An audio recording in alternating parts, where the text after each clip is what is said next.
One thing I learned coming from a small town is that when I would tell people where I was from, they immediately would reach a conclusion in their mind. They would say things or think things like, oh, if this person is from Avals Parish, Louisiana, or, you know, Bunkie or Mansur or Marksville or Alexandria, Louisiana, and they're not from a big place, then that person must not be intelligent, or that person may be this type of way or that type of way. But at the same time, I would sit back and think as I started getting more exposure, it's like that same mentality is true for people from bigger places too. I remember I was in Los Angeles and I met a young lady, and she had never been outside of Riverside, California, right outside of LA. You know, I asked her like, has she even left the state of California? And she was like, nah, she haven't. And I remember I went to Puerto Rico and I had texted her, and she was like, wow, you really be everywhere, you know what I'm saying? And I sat back to myself, I'm like, well, if I'm like, in my mind, we're always taught when you're coming from a small town that people from these large cities are so much better than you. Off the bat, the top things that you're going to learn from moving away from home is responsibility. Is all going to be on you. And along the way, you're going to find people who are on your path that's going to become guides and help you. But it's up to you. Responsibility, you know, is a big key of maturing through life. So often we live in a world where we want to blame others, and we want to say is someone else's responsibility for us to have our most basic needs or even our higher needs met.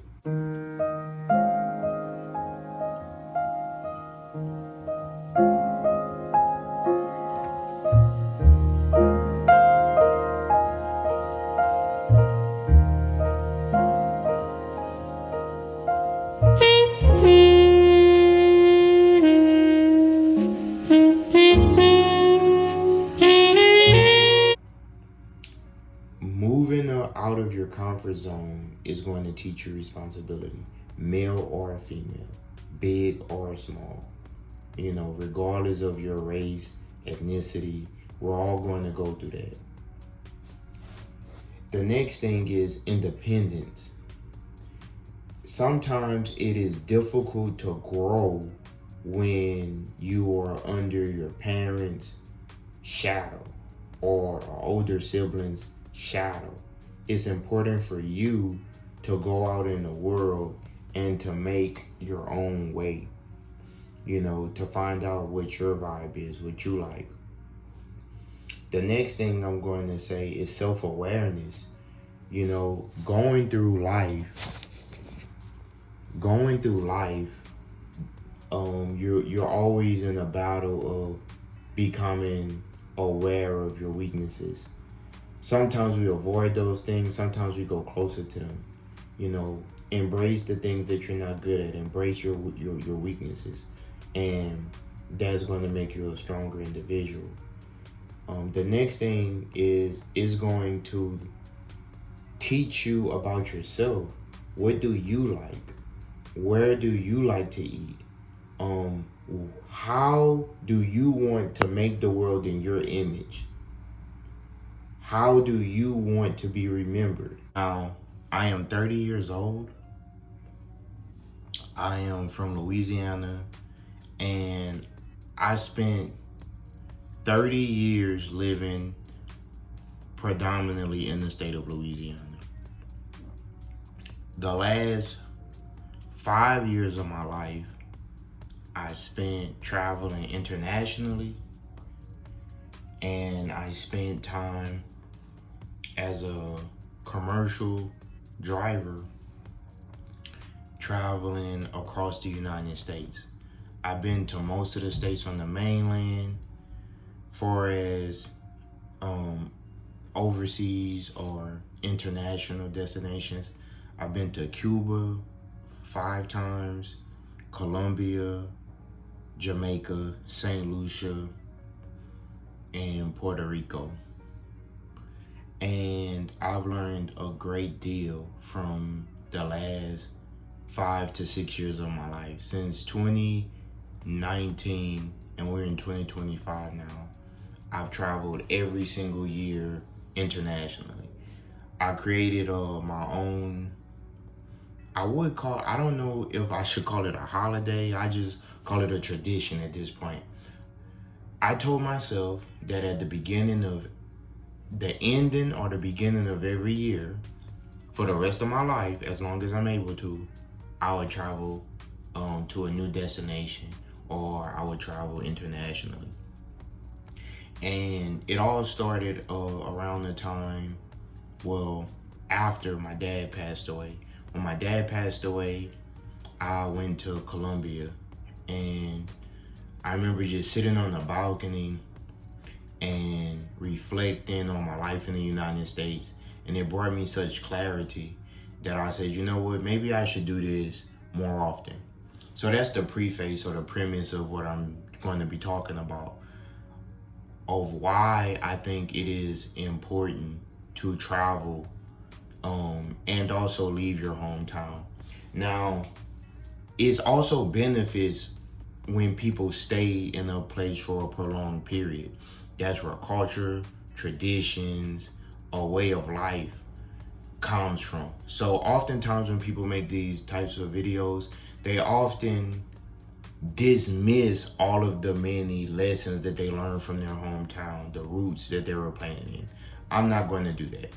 Is there problems in Louisiana? For sure.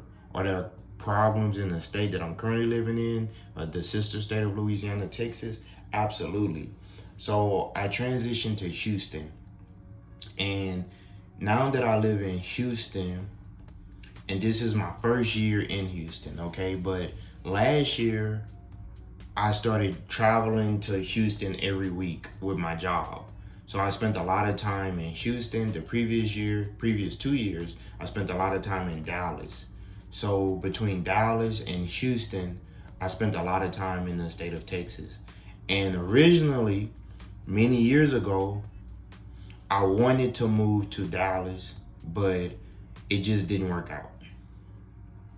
And I was afraid of how things would work out. I didn't have my CDL trade yet. I had a college degree, but I still struggled in certain areas. And I was like, dang, if I'm struggling in Louisiana and I go here, then I'm just going to struggle over there. So I had some growing up to do. But in this video, you guys, I'm going to tell you the lessons that you can learn from taking the leap of faith and traveling. So if you made it this far into this video, please like, share, subscribe. My YouTube channel is growing. I repeat, like, share, and subscribe. My YouTube page is growing. My channel is growing. A year ago, guys, I had less than 100 followers. And now look at me. You know, I have a couple of thousand. And I'm so proud of my YouTube channel because it's a testament to staying consistent, doing what you say you're going to do. And also, it enables me to reach out to people that I don't get to see or meet, or people that I probably never meet on a daily basis. So stay tuned, and I'm going to drop some real game in this video. Okay, so what made me want to travel and leave Louisiana? Man, I've always wanted to travel to different places. And I learned that it was important for me to just focus on doing so. The main lessons I think that people are going to experience when they face their fears, and I've noticed that a lot of people have fears relating to traveling or going places alone. You guys, I've been to many states alone, Puerto Rico, Colombia, Cuba, Jamaica, St. Lucia, These places I went, well, not St. Lucia, because I was in a relationship, but these other places, guys, I went there alone. I went to Spanish speaking nations alone. And that actually helped me so much with my communication skills, allowing me to improve my self-esteem. A lot of times, guys, we're trained to think that if we are treated one way in one area, then that's the way that we're going to be treated everywhere. For example, you might live in your hometown and you might pretty much be considered average. But if you go to a place where there's not a lot of people from your state or your city into a new place, you're more than likely going to be knocked up maybe 1 or 2 points for as looks or just overall, because one, you're probably going to be in a bigger environment with a lot more people, as well as you're going to be in a situation where is new to you, right? You get to have different experiences. One thing I learned coming from a small town is that when I would tell people where I was from, they immediately would reach a conclusion in their mind. They would say things or think things like, oh, if this person is from Avals Parish, Louisiana, or, Bunkie or Mansur or Marksville or Alexandria, Louisiana, and they're not from a big place, then that person must not be intelligent, or that person may be this type of way or that type of way. But at the same time, I would sit back and think, as I started getting more exposure, it's like that same mentality is true for people from bigger places too. I remember I was in Los Angeles and I met a young lady, and she had never been outside of Riverside, California, right outside of LA. I asked her, like, has she even left the state of California? And she was like, nah, she haven't. And I remember I went to Puerto Rico and I texted her, and she was like, wow, you really be everywhere, you know what I'm saying? And I sat back to myself, I'm like, well, if I'm like, in my mind, we're always taught when you're coming from a small town that people from these large cities are so much better. They're from a city that everyone can recognize. And in my journey, I learned that that's not totally true. That a person might be from a city, but they may, be sectioned off to one particular part of that city. Like if they're from, and I'm just saying this, not to disrespect anyone, but I'm just saying this to draw a comparison. Let's say a person is from Miami, right? And they lived in Miami Gardens their whole life. Yeah, they're from Miami and they could tell you a lot about Miami, but they might not can tell you about other places within their state, right? They can't tell you too much about St. Petersburg or Jacksonville or Tallahassee or, things like that. They can only tell you about things in their immediate area, which is still valuable, but that's why I don't think that we should compare and contrast, because a lot of times people in my family, I have cousins that's from Baton Rouge, Louisiana, or shout out to Baton Rouge, and they will always kind of poke a little fun, family fun, nothing to be mean or nothing, but they would say like, oh, you're from the country. But that, as a kid, that used to always shock me when they would say that, because I understood that Louisiana as a whole is a very rural state. And Baton Rouge, or the suburbs of Baton Rouge, is not really that industrious. You know what I'm saying? So I never really looked at that as a situation like, oh, I'm from a small town and you're from this big city.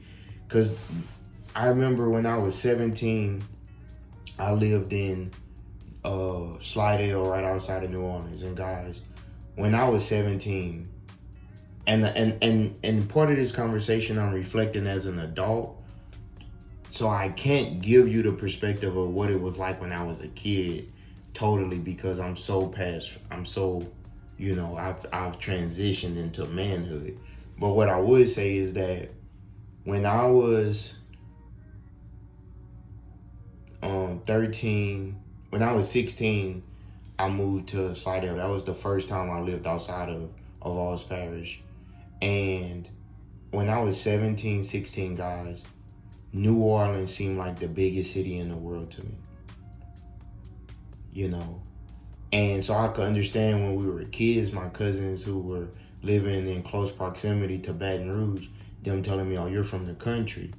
Because when you're young, these places seem so big. But then when you get older and you travel and you're able to compare and contrast, they don't seem so large. Okay, so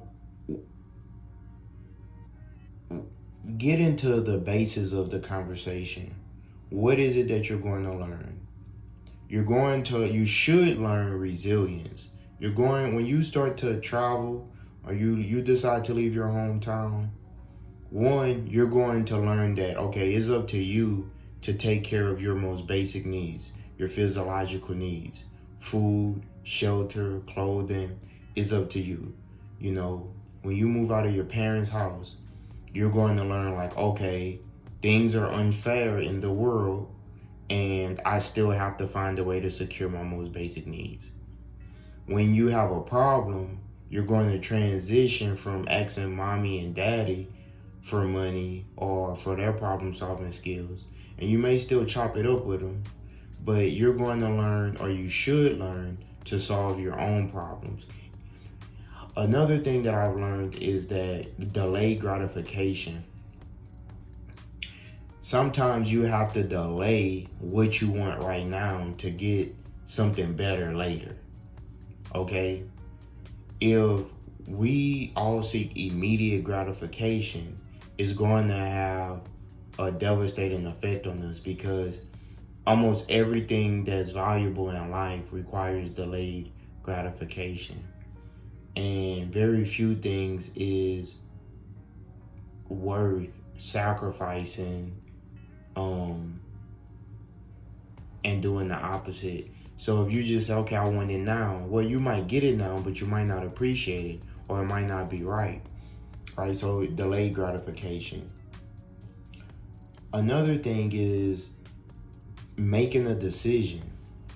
This year, guys, really last year I wanted to move to Houston. And I tore my Achilles tendon, and it forced me to have to sit down for a little while. I had surgery, I had to regroup.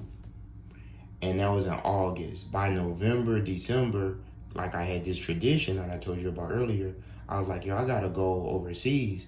So I asked the doctor, could I travel? I had a boot, and I made it do what it do, and I got out of there. And I went to Cuba. I spent a month in Cuba, 3 weeks, and then I came back to the States. And I just felt rejuvenated. Okay, January passed, and I'm like, man, I really wanted to move to Houston. So I developed a plan. I had been thinking about it for a while. My injury delayed me.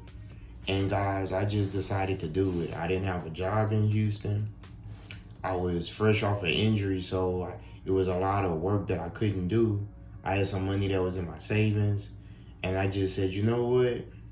Let me just go to Houston and let me see what I can do. Right? So the plan was come to Houston, get a job, and eventually get me an apartment, stay in the apartment for a year or two, and decide my next move. If I'm going to buy a house in the United States, I still think about traveling and living overseas for some time if I'm going to do that. But even if I do choose to live overseas, I look at it like having an investment property here is still a good safety net, because it could, generate wealth as well as give me an income for when I'm overseas, right? If I buy a house and someone is renting it out, or I have it on Airbnb, it could give me an income for when I'm no longer living there, right? And so that's what I've been thinking about too, because I really want to live in Colombia. I want to spend a year just traveling. And so I'm in the transitional phase in figuring out exactly how I'm going to do that. I need about $20,000 saved and an additional $20,000 coming to me while I'm overseas. And I'll be good. Because I will have a budget, and then I will also have money coming in also. But that's another thing. So one thing I learned is that if you don't decide to do it, it's just going to stay in your head. You have to decide that you're going to do it. You have to decide that, you know what, I'm just going to do it. In Louisiana, one of the things that made me want to leave was I went through some very tragic or growing pains, as we call it, right? I lost a parent. I went through a serious breakup. I lost a brother in Louisiana, and I was spending so much time trucking on the road. I spent the last 5 years, guys, really living outside of Louisiana unofficially. I didn't have a residence in another state, but I would only come back to Louisiana to visit and stuff like that. For the most part, I was already off the porch, right? But I decided that it was time for me to officially transition to another city, right? I had outgrown my environment back home. And even when I would visit there, it was like I would be ready to leave. There were certain things I would want to do that Baton Rouge or New Orleans couldn't like satisfy those needs for me, you know? And because I had been to so many different places at this point, Miami, Chicago, Jersey City, you know, Houston, Dallas, Atlanta, St. Louis, Los Angeles, Sacramento, Portland. Man, I've been all over the country, and I spent time in Los Angeles. I spent time in Sacramento. I spent time in Houston and Dallas and Miami, Atlanta. And so when I would come back and I would visit Baton Rouge or New Orleans, those cities didn't seem as big to me anymore. I had met people from all over the world, spending time and sleeping in places that were overseas also taught me a great bit, because it was like the world was much bigger than just my backyard, right? And there's still so much more to explore. So what Houston enabled me to do, the reason why I chose Houston was it's an international city, it's diverse, it has a decent economy, an economy that's better than Louisiana, and it has an international airport. If I need to get overseas, I can do that. If I want to work in many different fields, the energy sector, transportation, the medical field, you know, if I want to develop some new skills, I can do that here. So it provided me with a lot of opportunities that I could focus on if I desire to.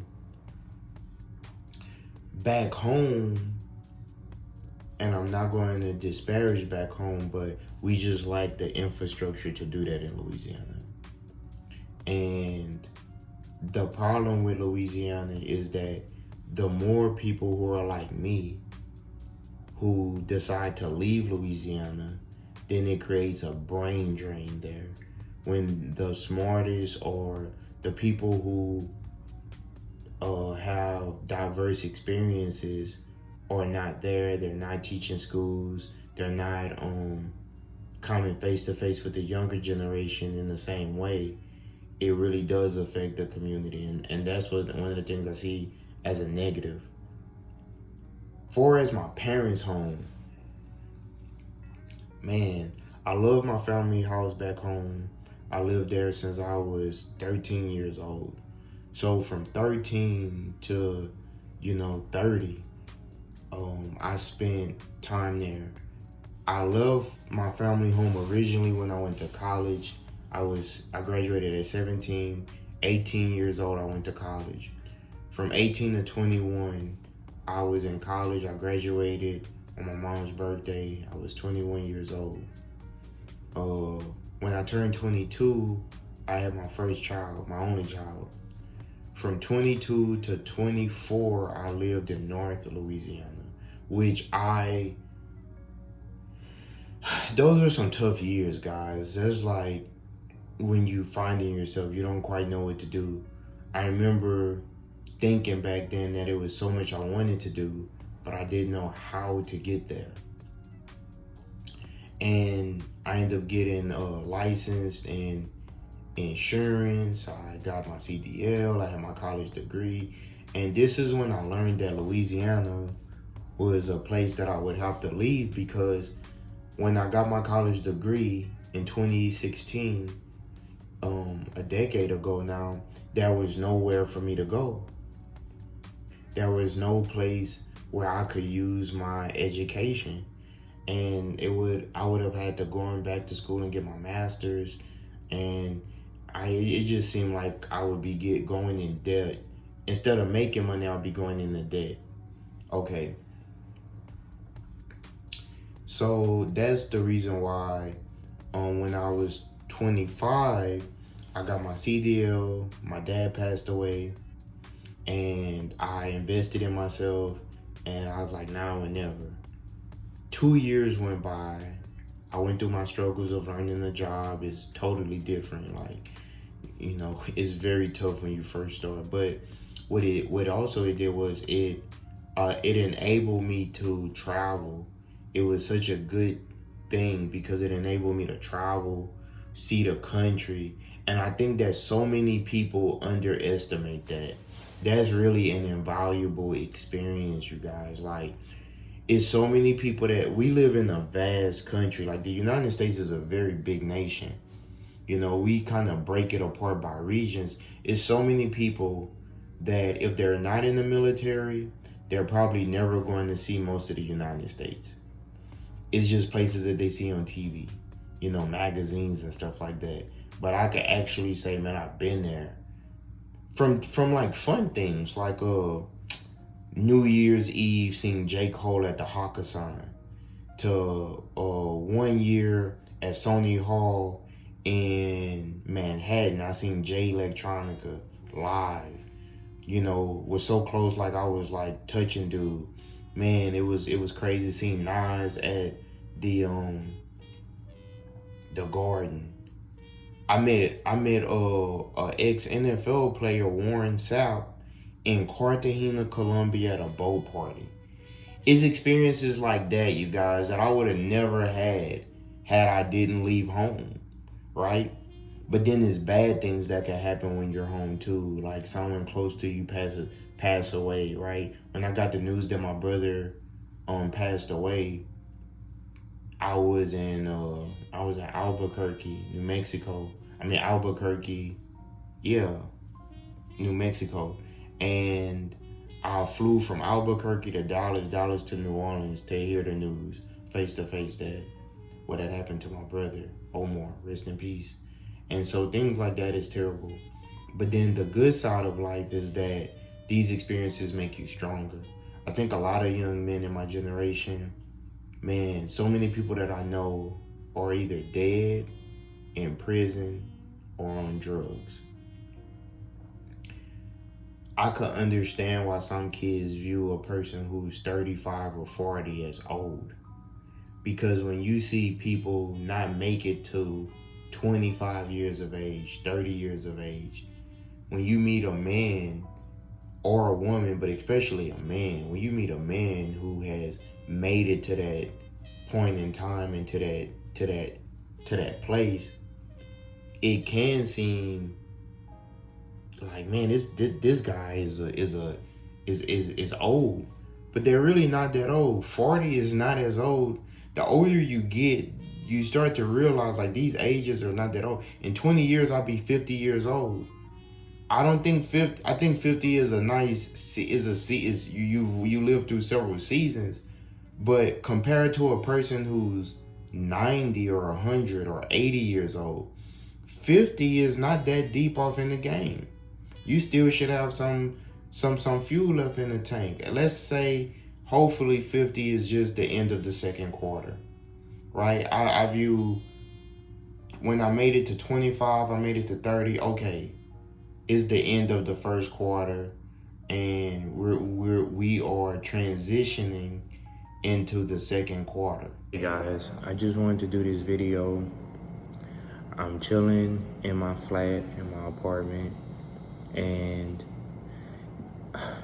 man, I had to go through so many obstacles.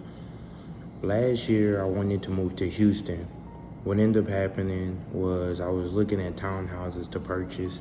Long story short, I didn't close on the townhouse. It wasn't time. I tore my Achilles tendon, had to have surgery, had to stop working. I'm just now getting back to myself, being able to move. When I was having to recover and I was bedridden, I was like, man, when I get better, I am going to relocate to Houston. The new year came. I started to feel better, started being able to walk around, but my energy really wasn't where it wanted to be. And now, guys, I am in my apartment in Houston. It's a beautiful apartment, you know, for what it's worth. And I'm in a good part of the city. I got a decent job. I'm plotting on my next move. And I feel as though I reached a new level. Previously, I've had my own place before, but I was always in a relationship. And this is my first time, guys, being solo, being by myself, handling things by myself. It's all on me. And it just feels great, man. I can't even lie. Like, it just feels good, you know? And so this is just a video where I'm telling myself, good job for grinding, good job for staying focused. This is not the finish line. This is just a preview of what's to come. I'm not really big on material things, but I think that I should probably change that, because sometimes material things exist to show us what we're working towards and how much work we have put in. I'm very proud of myself. It was so many times that I wanted to quit, I wanted to give up, and I've reached a point where I have so many opportunities now as a young man, 30 years old. And so I'm going to continue working. Peace.